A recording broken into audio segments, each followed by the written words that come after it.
தம்பி, நம்ம அப்பா சொல்றாரே திருக்குறள் ரொம்ப பெரிய புத்தகம் அப்படின்னு, அது என்ன? ஆ, அது கஷ்டமா இருக்கும் போல இருக்கே.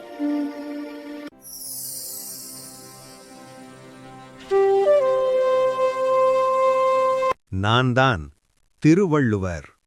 குழந்தைகளுக்காகவும் பெரியவர்களுக்காகவும் திருக்குறள் எழுதியேன். திருக்குறள் எதுக்காக? நல்ல மனிதரா வாழக் கற்றுக் கொடுக்க, நல்லது செய்வது, உண்மை பேசுவது, மற்றவர்களை மதிப்பது, இதெல்லாம் சொல்லித் தர்றதுவா திருக்குறள். திருக்குறள் ஒரு வாழ்க்கை வழிகாட்டி, நல்ல பழக்க புத்தகம், குழந்தைகளுக்கான வாழ்க்கை பாடம். அப்படினா நாம் தினமும் ஒரு குறள் கற்றுக்கொள்ளலாமா?